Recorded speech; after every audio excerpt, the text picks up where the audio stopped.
প্লাস্টিকের প্যাকেজিং বা ভাঙা যন্ত্রপাতি যাই হোক না কেন, আমাদের যাবতীয় বর্জ্য পৃথিবীর বুকে জমা হচ্ছে এবং এর ঠিকঠাক নিষ্পত্তি একটা সমস্যা। কিন্তু পৃথিবীকে পরিচ্ছন্ন রাখা আমাদেরই কর্তব্য এবং এর নানা উপায় রয়েছে। নমস্কার, ইকো ইন্ডিয়ায় আপনাদের স্বাগত। সঙ্গে রয়েছি আমি, দেবী সাহা। আমাদের সমস্ত বর্জ্যই যে ভাগাড় বা আবর্জনা স্থলে গিয়ে জমা হয় তা কিন্তু নয়। এগুলি মূলত আমাদের নদী এবং সমুদ্রকে দূষিত করে। তবে এর পরিবর্তনে উদ্যোগ নেওয়া হচ্ছে। উদাহরণস্বরূপ বলা যায়, জার্মানির একটি সংস্থা ভারতের মূল নদী গঙ্গার দূষণ রুখতে সাহায্য করছে।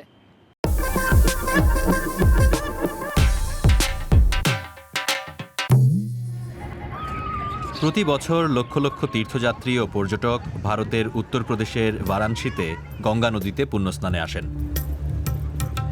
দিনের বেলায় পুণ্যার্থীরা নদীতে ডুব দিয়ে প্রদীপ জ্বালান। গঙ্গার ধারে রাতে আরতি এবং প্রার্থনা দেখার জন্য প্রচুর ভক্ত সমাগম হয়। অববাহিকায় বসবাসকারী ৪৫ কোটি মানুষের কাছে গঙ্গা নদী অপরিহার্য জলের উৎস, অথচ সাম্প্রতিক কয়েক দশকে এই নদী মারাত্মকভাবে দূষিত হয়ে পড়েছে। বর্ষাকালে যখন গঙ্গা উপচে পড়তো আমি তখন নদীতে ডুব দিতাম, কিন্তু এখন এটি এতটা দূষিত আর আমি স্নান করি না। এটা ওসি নদী, এটি ৬০০ বছরের পুরনো। মানুষ একে নর্দমায় পরিণত করেছে। অসংখ্য কর্মকর্তা আসা যাওয়া করলেও কেউ এর বিরুদ্ধে কোনো ব্যবস্থা নিচ্ছে না। গঙ্গায় দূষণের প্রধান কারণ শিল্প, গৃহস্থালী এবং পর্যটনের ফলে তৈরি হওয়া বর্জ্য। এর একটি বড় অংশ ছোট উপনদী থেকে নদীতে প্রবেশ করে, যেমন অসি নদী। অসি নদী থেকে গঙ্গায় প্রবাহিত হওয়ার কারণে দুটি জলপথের সঙ্গমস্থলে দূষণ খালি চোখেও দেখা যায়। পর্যটন স্থল হিসেবে বারাণসী বা বেনারস কাশীর জনপ্রিয়তা এবং এলাকার ক্রমবর্ধমান জনসংখ্যার ফলে নদীতে প্লাস্টিক বর্জ্য ফেলা হচ্ছে। कचरा देखिए प्रतिदिन सरकार का गाड़ी वाला आता है। সরকারি আবর্জনা সংগ্রহকারী এখানে প্রতিদিন আসেন, কিন্তু সব পরিবার এক নয়। কেউ কেউ আবর্জনা পিছনের দরজা দিয়ে বাইরে এবং এই স্রোতে ফেলে দেয়। প্লাস্টিকের ব্যাগ, আবর্জনা এবং ইঁদুর বিড়াল সহ মৃত প্রাণী এই নদীতে ফেলে দেয় মানুষ নিজেরাই। जानवर कुत्ता सुअर बिल्ली वगैरह भी लोग नाले में फेंक देते हैं जो बहकर यहाँ जाती है। ২০১৪ সালে ভারত সরকার নদী সাফাইয়ের জন্য নমামি গঙ্গে অর্থাৎ পবিত্র গঙ্গা নামে একটি ২,৪০০,০০,০০,০০ কোটি টাকার পরিকল্পনা চালু করেছিল। এই প্রকল্পের অর্থায়নে প্লাস্টিক ফিশার গঙ্গার এই উপনদীতে প্লাস্টিক সরাতে ট্র্যাশ বুমস নামে একটি যন্ত্র বসিয়েছে। ঋষভ সিনহার নেতৃত্বে ১৪ সদস্যের একটি দল অসি নদীর দুই পারে ট্র্যাশ বুম বসাচ্ছেন। বেশিরভাগ ট্র্যাশ বুম থেকে যে ট্র্যাশ সংগ্রহ করেছি তা হলো অপুনর্ব্যবহারযোগ্য আবর্জনা, যার মধ্যে আছে এমএলপি, একক ব্যবহারের প্লাস্টিক, থার্মোকল বা স্টাইরোফোম। তারপরে এর কিছু অংশ রয়েছে যা বোতল, এইচডিপি, এলডিপি, কিছু রাবারের চটি, চপ্পল, কখনো কখনো বৈদ্যুতিক যন্ত্রের মতো অদ্ভুত জিনিস, যেমন আমরা ট্র্যাশ বুমের মধ্যে টিভি সেট পেয়েছি। আবর্জনার ফলে অসি নদী এতটাই দূষিত হয়েছে যেটিকে এখন অসি নালা বা অসি ড্রেন বলা হয়। প্রায় ৩১৫ টন প্লাস্টিক বর্জ্য প্রতিদিন গঙ্গা নদীতে গিয়ে মিশছে, যা ৭৯টি হাতির ওজনের সমান। প্লাস্টিক বর্জ্য গঙ্গা এবং এর অনেকগুলি ছোট উপনদীতে ফেলা হয়, ফলে নদীর বাস্তুতন্ত্র এবং ২৫০০ কিলোমিটার দৈর্ঘ্য বরাবর বসবাসকারী লক্ষ লক্ষ মানুষের স্বাস্থ্যের ক্ষতি হয়। কিছু মাইক্রোপ্লাস্টিক রয়েছে। আমরা যে প্লাস্টিক ব্যবহার করি তা ভেঙে যাওয়ার ফলে সেগুলি তৈরি হয়। সুতরাং আপনি যদি একটি পলিথিন ব্যাগ ফেলেন বা আপনি প্লাস্টিকের বালতি ফেলেন, শেষ পর্যন্ত সেগুলো ছোট ছোট অংশে ভেঙে যাবে। গবেষণাতে দেখবেন বাতাসে, জলে, মাটিতে, মানুষের শরীরে, সবজিতে প্রচুর প্লাস্টিক পাওয়া যাচ্ছে।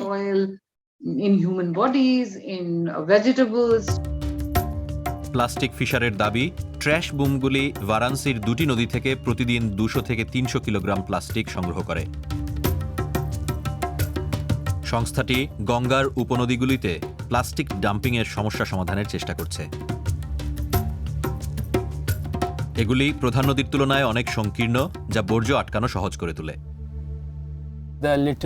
আবর্জনা ইস্যু সমাধান নিয়ে সরকার এবং আমাদের তরফে অবিরাম চেষ্টা করা হচ্ছে। প্রতি রোববার সচেতনতা প্রচার চলে। আমরা এই সচেতনতামূলক অভিযানটি গঙ্গা নদীর তীরে করি, যেখানে প্রায় 100 জন অংশ নেন। দূষণ সম্পর্কে শেখানো ছাড়াও আরও অনেক কিছু করা হয় সচেতনতা অনুষ্ঠানগুলোতে। স্বেচ্ছাসেবকরা গঙ্গার তীর থেকে আবর্জনা বাছাই করেন, যা উভয়কেই সমস্যার পরিমাণ বুঝতে এবং নদী তীর পরিষ্কার করতে সাহায্য করে। লক্ষণ জার্মান ফার্মে 9 মাস কাজ করেছেন, ফলে গৃহস্থালির বর্জ্য সম্পর্কে তার দৃষ্টিভঙ্গি পরিবর্তন হচ্ছে। আমি বদলে গিয়েছি।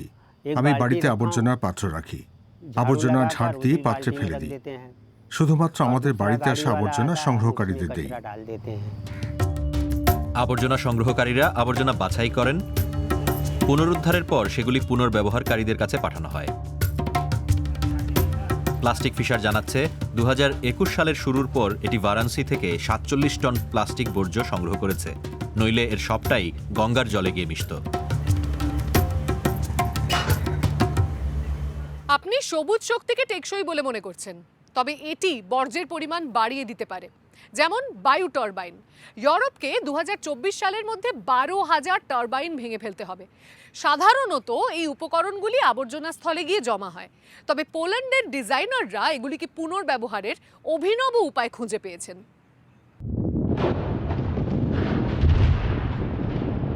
এই টারবাইনগুলো 20 বছরের বেশি পুরানো। আধুনিক টারবাইনের চেয়ে ছোট এবং কম কার্যকর, আর সেজন্যই এমন পরিস্থিতি। সবুজ জ্বালানি সরবরাহকারী বিশাল এই যন্ত্রের জীবনকালের শেষে কি ঘটে? এই ব্লেডগুলো নানা মিশ্রণ আর প্লাস্টিকের তৈরি। পুনর্ব্যবহারের বদলে সেগুলি কোনো কোনো সময় জমিতেই পড়ে থাকে, অথবা সিমেন্ট ও ইস্পাত কারখানায় নিয়ে পুড়িয়ে ফেলা হয়।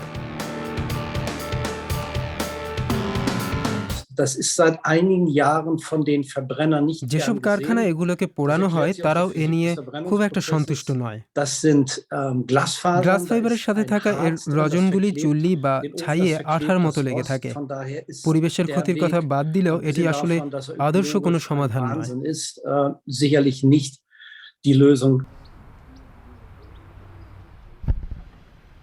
আর তাই মাটিতে ফেলে রাখাই ছিল একমাত্র সমাধান। তবে খুব সম্প্রতি টারবাইনের নির্মাতারা এর বর্জ্য সমস্যার বিষয়টি আমল দিতে শুরু করেছেন। বেশিরভাগ সময় তারা সবুজ মাঠে টারবাইনগুলি নামিয়ে আনেন। সেখানে তারা ব্লেডগুলো খুলে পুনর্ব্যবহারের জন্য আলাদা করেন।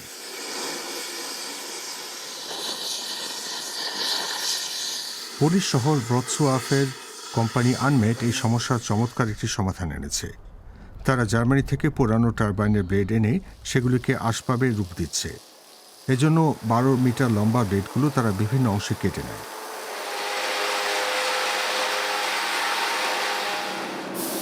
সেগুলোকে পরিষ্কার করে রং দেওয়া হয়।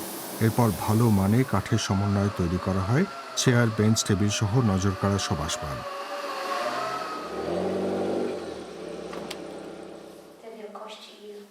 শেলোনা গোরা বিশ্ববিদ্যালয়ের শিক্ষার্থীরা এগুলো নকশা করেছে।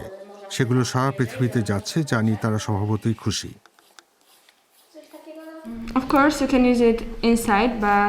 অবশ্যই আপনি চাইলে ঘরের ভিতরে সেগুলো ব্যবহার করতে পারেন, তবে এই জিনিসগুলো বাইরে ব্যবহার করাই বেশি ভালো, কারণ সেগুলো জল নিরোধক এবং নষ্ট হবে না। এই সেতুটি আনমেটের আরেকটি অসাধারণ ভাবনা। পথচারীদের জন্য তৈরি সেতুটির কাঠামো তৈরি হয়েছে টারবাইনের ব্লেড থেকে, যা প্রকৌশলী আন্দ্রে আদামিচো এর মস্তিষ্ক প্রসূত। তার কাছে পুরাতন এসব ব্লেড ক্ষতিকর কোনো বর্জ্য নয়, বরং সম্পদ।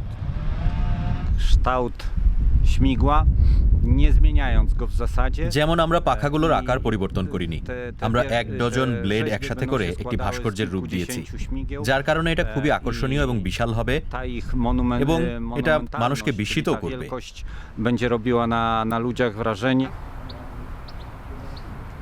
আন্দ্রে স্নাবেল জার্মানিতে ফার্নিচারের একটি অনলাইন দোকান চালান। তাদের একটি অ্যাপ আছে যার মাধ্যমে নির্দিষ্ট ফার্নিচারটি আপনার বাগানে কেমন দেখাবে সেটি দেখা যাবে। স্নাবেল আর তার পোল্যান্ডের ব্যবসায়িক অংশীদার বেশ ভালো বন্ধু। টারবাইন থেকে তৈরি এমন একটি গার্ডেন বেঞ্চ তারা বিক্রি করেন 1,500 ইউরোতে। আমরা ছোট আর স্টাইলিশ একটি ব্র্যান্ড হতে চাই, যেটি সচেতনতা তৈরিতে সহায়তা করবে। পুরাতন আর বাতিল জিনিসকেও যে সুন্দর আর অনন্য সব আসবাবে পরিণত করা যায় সেটি দেখিয়ে দিতে চাই আমরা।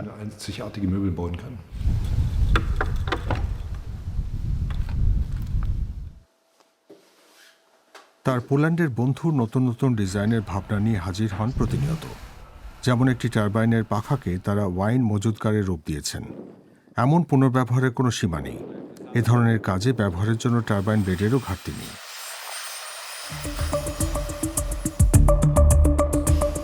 নতুন প্রজন্মের বায়ু টারবাইনগুলো আকারে বিশাল আর আগের চেয়েও শক্তিশালী। আধুনিক টারবাইনগুলো উচ্চ প্রযুক্তি আর ইলেকট্রনিক উপাদানে পরিপূর্ণ। সেগুলোকে খুব সহজেই পুনর্ব্যবহারযোগ্য মূল্যবান কাঁচামালে পরিণত করা যায়।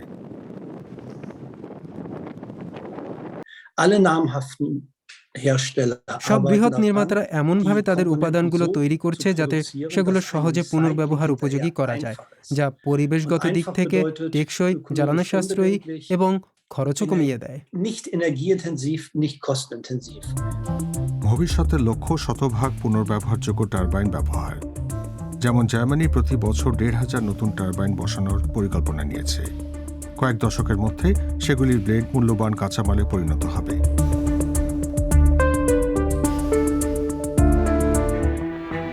ছোট্ট এই প্যাকেটগুলো ব্যবহার সহজ, কিন্তু দ্রুতই সেগুলো পরিণত হবে আবর্জনায় এবং এগুলো পচেও না।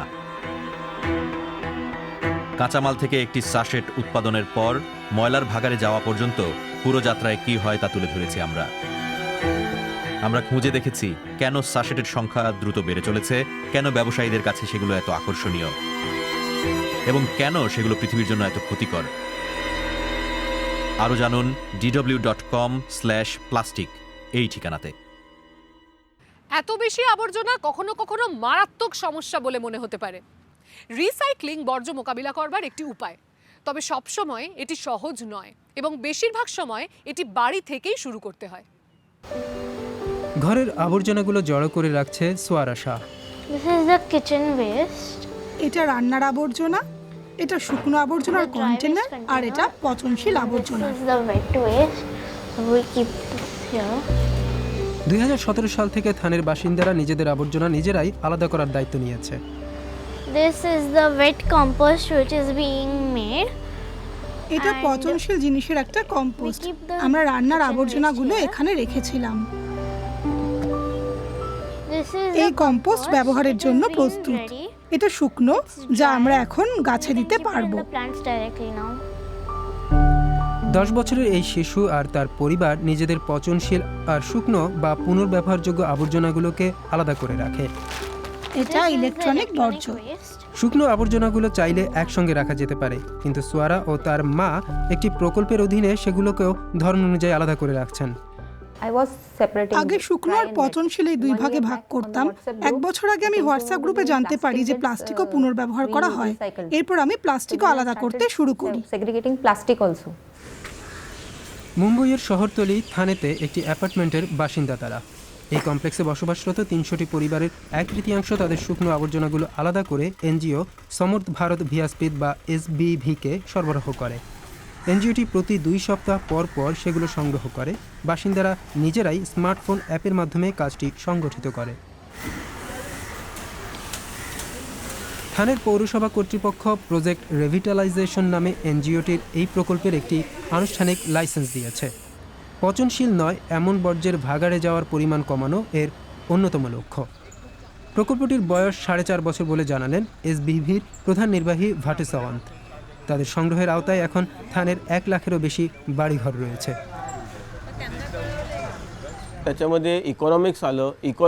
আবর্জনার বিষয়টি আরও অনেক কিছুর সঙ্গে জড়িত।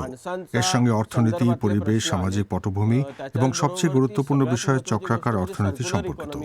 কাজে আমরা ভাবলাম যদি আবর্জনা ইস্যুটির সমাধান করতে পারি, তবে এর সঙ্গে সম্পর্কিত অন্য ইস্যুগুলোর আমরা সমাধান করতে পারব। তারা এই প্রকল্পটিকে অলাভজনক মডেলে পরিচালনা করছেন। থানের জঙ্গলের কাঠ ও ভাঙা ডালপালা তাদের আয়ের মূল উৎস। শ্রমিকেরা কাঠগুলো সংগ্রহ করে যন্ত্রে গুঁড়ো করেন, পরে সেগুলো তারা থানের পৌরসভা কর্তৃপক্ষের কাছেই জ্বালানি হিসেবে বিক্রি করেন। এর সঙ্গে স্থানীয় বাসিন্দাদের কাছ থেকে পাওয়া কিছু টাকাও তাদের আয়ে যোগ হয়। এখন তারা একটি পরিবাহক বেল্ট সিস্টেমের মালিক, যেটি আবর্জনাগুলো বাছাইয়ে কাজে লাগে। প্লাস্টিকগুলো ব্যবহার করে তারা তেল তৈরি করেন। কাগজগুলোকে আলাদা করে চাপ প্রয়োগ করা হয়। তারপর সেগুলোকে বিশেষায়িত প্রসেসরে পাঠানো হয়। পুরো প্রক্রিয়াটি সমাধা করেন ২৭ জন নারী, যারা এর আগে স্থানীয় ভাগাড় থেকে ময়লা সংগ্রহের কাজ করতেন। সেখানে তাদের স্বাস্থ্যগত ঝুঁকির পাশাপাশি আয়ের কোনো নিশ্চয়তা ছিল না। এনজিওটির পূর্ণকালীন চাকরি পেয়ে তাই সেই কাজ ছেড়েছেন তারা।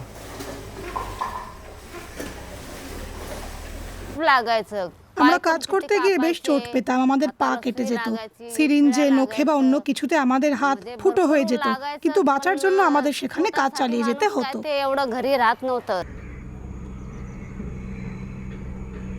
গত কয়েক দশক ধরে ভারতে কঠিন বর্জ্য এমন খোলা ভাগাড়গুলোতে ফেলা হচ্ছে। ৩০ লাখ বাসিন্দার শহর থানেতে দৈনিক ১,০০০ টনের বেশি বর্জ্য উৎপাদিত হয়। এই সমস্যা সমাধানে থানের পুরসভা একটি আইন করে পচনশীল আবর্জনাকে ঘরের ভিতরে কম্পোস্ট করার বাধ্যবাধকতা আরোপ করেছে। তবে শুকনো আবর্জনাগুলোকে আলাদা করা এবং পুনর্ব্যবহার উপযোগী করার কাজটি এখনও বেশ ধীরে এগুচ্ছে। আর সেখানটাতেই কাজ করছে প্রজেক্ট রিভিটালাইজেশন। তারা সরাসরি নাগরিকদের কাছে পৌঁছাচ্ছে। থানের পুরসভা কমিশনার বিপিন শর্মার বিশ্বাস, সরকারি বেসরকারি অংশীদারিত্ব জঞ্জালের পরিমাণ কমাতে সহায়তা করতে পারে। আমি মনে করি আজকের পৃথিবীতে প্রয়োগের চেয়ে মানুষকে সক্রিয় করে তোলাই আইনের কাজ। আইন সফল না ব্যর্থ সেটি সবসময় নাগরিকদের অংশগ্রহণের উপরই নির্ভর করে। থানের স্কুল শিক্ষার্থীদের জন্য নিয়মিত কর্মশালার আয়োজন করে সমর্থ ভারত। সাওয়ান্তের হিসাবে তাদের ইন্টিগ্রেটেড ওয়েস্ট ম্যানেজমেন্ট প্রকল্পের কর্মশালায় প্রায় ৬০,০০০ শিশু অংশ নিয়েছে। আমাদের পদ্ধতির অনন্য বৈশিষ্ট্য হলো আমরা সরাসরি মানুষের কাছে যাই, তাদের বোঝাই যে আমাদের যে সম্মিলিত দায়িত্ব রয়েছে সেটি আমাদেরকে পালন করতে হবে। যদি তারা এই পরিবেশকে নিজেদের বলে ভাবে তাহলেই পরিস্থিতির পরিবর্তন হবে।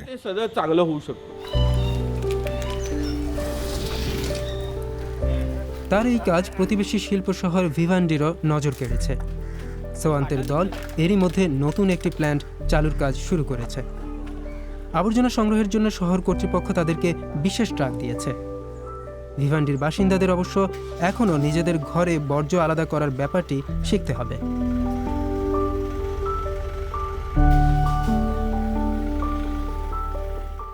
তৈরি হওয়া বর্জ্য নিয়ে কি করব সেটা দেখাই একমাত্র কাজ নয়, বর্জ্য উৎপাদনের পরিমাণ কমাতে হবে। এটা নিয়ে সচেতনতা বাড়ানো অত্যন্ত গুরুত্বপূর্ণ। ঘানার শিল্পীরা বর্জ্য ব্যবহার করে একটি গুরুত্বপূর্ণ বার্তা দিতে চাইছেন। 10 বছর ধরে আকরাকে পরিষ্কার রাখতে মানুষকে উদ্বুদ্ধ করে চলেছেন শিল্পী ডেভিড কুমারজি। তিনি টোক বে গানা নামেও পরিচিত। Let's keep the environment clean, 'cause neatness is next to godliness. Keep it clean, keep it clean. Keep the environment clean. Keep it clean, keep it clean. A lot of people listen to music than any other stuff. বিশ্বের যে কোনো কিছুর চেয়ে মানুষ সঙ্গীত বেশি শুনে। প্রচুর মানুষ সঙ্গীত থেকে পরামর্শ ও অনুপ্রেরণা নেয়। সচেতনতা তৈরির পেছনেও সঙ্গীতের আবেদন আছে বলে আমি মনে করি।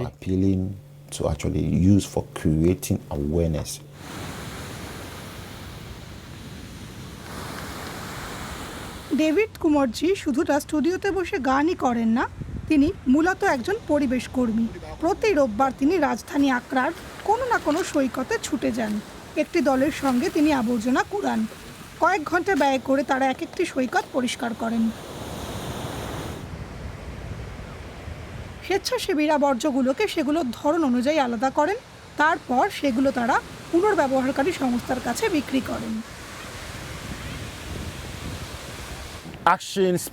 কথার চেয়ে কাজ বেশি কার্যকর বলে আমি মনে করি। নেতা হিসেবে আমি একটা গতি তুলে দিতে চাই যাতে অন্যরাও অনুসরণ করতে পারে।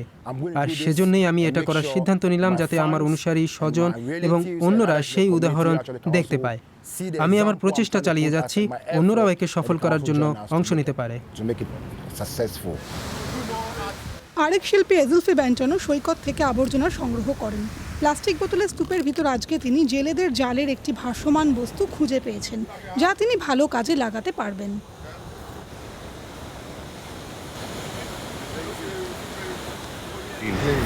এটা পছন্দ হয়েছে। I collect trash from the environment. আমরা এখানকার পরিবেশ, রাস্তাঘাট, সৈকতে যেখানেই পাই আবর্জনা সংগ্রহ করি, তারপর সেগুলোকে দৃশ্যমান শিল্পে রূপ দেই। Visual arts. আকরা থেকে 100 কিলোমিটার দূরে এমপ্রায়েসো শহরে বাস করেন তিনি ইনস্টলেশন এবং কোলাজের নকশা করেন। দেশটির দৈনিক জীবনযাত্রা থেকে তার শিল্পের বিষয়বস্তু বাছাই করে নেন। এটিতে তিনি সৈকতে কুড়িয়ে পাওয়া ভাসমান বস্তু কাজে লাগিয়েছেন। My message also আমরা পরিবেশ talks থেকে about কতটা দূরে সরে গেছি how we সেই have বিষয়ে this আলোচনার concept বার্তা of দেই। environment, because from অনেক far দূর থেকে distance, আপনি আমার you কাজকে see একটি my work as painting, painting work, একটি সাধারণ a কাজ বা flat খুব work, সুন্দর a চিত্রকর্ম very হিসেবে beautiful দেখতে পাবেন, artwork. But when you কিন্তু get আপনি যখন close to কাছাকাছি it, আসবেন this is তখন when উপলব্ধি you করতে পারবেন realize এটি that আবর্জনায় you see ঠাসা। a whole lot of trash. এজিলফি একটি হাই স্কুলের শিক্ষক। গানা সম্প্রতি তাদের পরিবেশ শিক্ষাকে নিয়মিত পাঠ্যক্রমের অন্তর্ভুক্ত করেছে।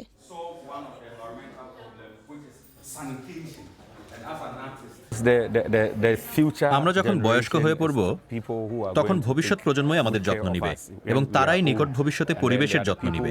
কাজে এই ধারণার সঙ্গে যদি আমরা তাদের যুক্ত করতে না পারি তাহলে পরিবেশকে তারা প্রকৃতপক্ষে বুঝবে না এবং পরিবেশের প্রতি তাদের ভালোবাসাও জন্মাবে না। এজিলফি মাঝে মধ্যেই তার ছাত্রছাত্রীদের শিক্ষামূলক ভ্রমণে নিয়ে যান। আজকে তারা একটি গ্যালারিতে এসেছেন যেখানে এজিলফি নিজের কাজ পড়ুয়াদের কাছে তুলে ধরেছেন। অন্যদিকে ডেভিড কুমারজি শুধু সঙ্গীতের উপর নির্ভর করে তার জীবনযাপন করতে সক্ষম হচ্ছেন তা কিন্তু নয়, কিছু ব্যতিক্রমী কাজ করে দেখিয়েছেন তিনি। আর তার স্বেচ্ছাসেবীদের উদ্যোগে আকরা এখন আগের চেয়ে অনেক পরিষ্কার।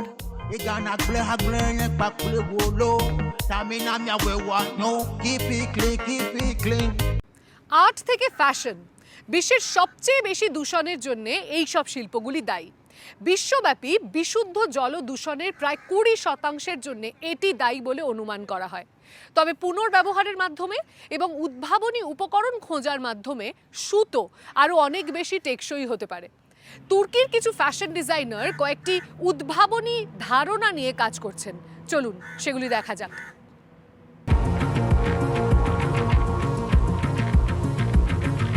উদ্ভাবনী ডিজাইনের সঙ্গে নবায়নযোগ্য শক্তির মেলবন্ধন। ফ্যাশন ডিজাইনার টুবা এরগিন তুরস্কের বুরসায় একটি সৌর পার্কে তার কাজ তুলে ধরেছেন। গোটা প্রদর্শনীটি যেন শক্তিতে ভরপুর। আমাদের প্রধান মূল্যবোধগুলো শুধু রক্ষা করাই নয়, সেগুলোর আধুনিকায়নও আমাদের করতে হবে, আর সেই সময়টা এখনই। টেকসই ধারণাটি এজেগোজানেরও কাজের মূল বৈশিষ্ট্য। এই শিল্পের একজন তরুণ তুর্কি হিসেবে খ্যাতি কুড়িয়েছেন তিনি। এরই মধ্যে তার ডিজাইন বেশ কয়েকটি আন্তর্জাতিক পুরস্কার জিতেছে। ভোগ ইটালি আমার প্রথম ডিপ্লোমার কাজ দেখে আমাকে সেরা স্বপ্নদর্শী ডিজাইনার হিসেবে নির্বাচিত করেছিল। সবে কাজ শুরু করেছে এমন এক তরুণের জন্য এই অ্যাওয়ার্ড নিশ্চিতভাবেই ছিল দুয়ার খুলে যাওয়ার মতো। তুরস্কের টেকসই ফ্যাশনের জগতে টুবা এরগিনকে একজন পথিকৃৎ বলে মনে করা হয়। 2 দশক ধরে তিনি এই শিল্পের সঙ্গে জড়িত। নিজস্ব ব্র্যান্ড চালুর আগে তিনি বড় বড় ফ্যাশন ব্র্যান্ডগুলোর হয়ে কাজ করতেন। এমন জিনিস নিয়ে তিনি পরীক্ষা চালান যেগুলো উচ্চ মানসম্পন্ন তো নয়, বরং শিল্পবর্জ্য হিসেবে পরিচিত। তিনি তার ব্যাগ সিরিজটি করেছেন গাড়ির পুরাতন টায়ার থেকে। বলা যেতে পারে এই জিনিসগুলোর সঙ্গে আমার 5 বছরের বসবাস। প্রথমত গাড়ির টায়ার খুবই আকর্ষণীয়, যেমন এখানে আপনি দেখছেন এগুলোর প্রত্যেকটির আলাদা টেক্সচার রয়েছে, মাঝে মাঝে সেগুলোতে তালি দেওয়া থাকে। এগুলোর কোনোটাতেই তেমন নেই। এখানে আমি এগুলোকে চামড়ার সঙ্গে মিলিয়েছি, কিন্তু আমি সাধারণত কৃত্রিম চামড়া ব্যবহার করি। এজেগোজান শুধু পুনর্ব্যবহারযোগ্য পণ্যই ব্যবহার করেন না, তিনি চিন্তার জগতেও আমূল পরিবর্তন আনতে চান। 5 বছর আগে তিনি গোজান ইনস্টিটিউট প্রতিষ্ঠা করেন। এর মূল উদ্দেশ্য ফ্যাশন, ডিজাইন, জৈব প্রযুক্তি ও শিল্পের সমন্বয় ঘটানো। স্বপ্ন পূরণের পথে তিনি জৈব প্রযুক্তিবিদ, প্রকৌশলী ও শিল্পীদের নিয়ে কাজ করেন।